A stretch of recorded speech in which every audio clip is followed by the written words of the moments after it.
हरिओम मित्रों, गायत्री ज्ञान गंगा में आप सभी का एक बार फिर से स्वागत है। मित्रों, आज हम बात करने वाले हैं गायत्री महामंत्र साधना में सफलता के लिए किन बातों का ध्यान रखना परम आवश्यक है।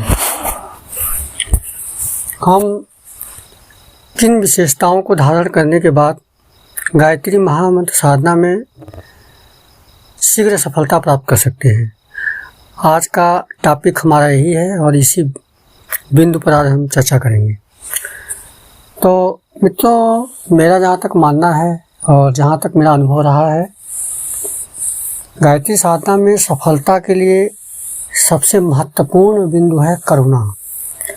करुणा के भाव को आपको सबसे पहले रखना होगा।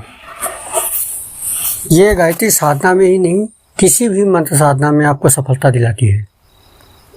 यदि हम करुणा के भाव को आगे रख करके साधना करेंगे तो हमारी साधना सही दिशा में आगे बढ़ेगी और मंत्र साधक आत्मविश्वास से साधना में सफलता प्राप्त कर लेता है।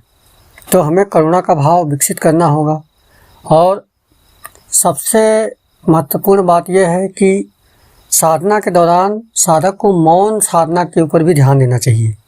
यदि हम अधिक से अधिक मौन रहें और जब ज़रूरत पड़े तभी आपको बोलना होता है और बेकार की बातें कभी ना करें, किसी के बारे में बुरा कभी भी ना बोलें। जो भी बोलें सोच समझ करके तब बोलें उसको। अगर इन सभी बातों का ध्यान रखा जाए तो कोई भी साधक गायत्री साधना में शीघ्र अतिशीघ्र सफलता प्राप्त कर सकता है।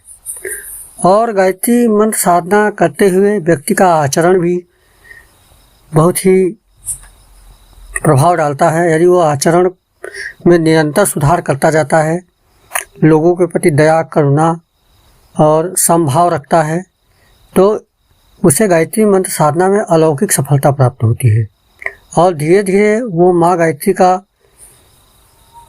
कृपा उसके जीवन में दिखने शुरू हो जाएगा और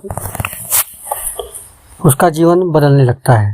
तो माता गायत्री की जो कृपा है, क्योंकि माता गायत्री सतों गुण को धारण करती हैं, तो जो भी साधक साधना कर रहे हैं उनको इस बात का ध्यान रखना चाहिए कि वो भी सतों गुणी बने और सतों गुण को धारण करें, सत्य गुण को धारण करें। सतों गुणी व्यक्ति सभी के लिए परोपकार की भावना रखता है, कभी भी किसी से द्वेष नहीं करता है और सभी के लिए काम करता है। तो अगर इस तरह की भावनाएं रखेंगे तो मंत्र साधना में सफलता आपको शीघ्र अतिशीघ्र प्राप्त हो जाती है।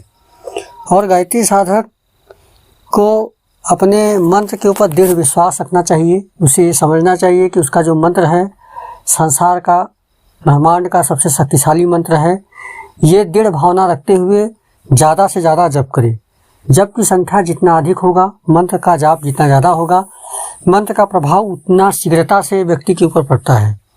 जब मंत्र साधना संयम से और शुद्धता के साथ की जाती है तो मंत्र का सूक्ष्म प्रभाव हमारी कुंडलिनी शक्ति पर पड़ता है और जो पंच महाभूत हैं उन पंच महाभूतों के ऊपर गायत्री मंत्र का बहुत ही सकारात्मक प्रभाव पड़ता है।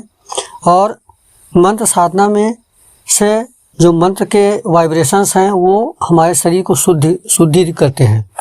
साधक जितना अधिक उसका अंतःकरण शुद्ध होता चला जाएगा, मंत्र का प्रभाव उतनी ही शीघ्र दिखाई देगा।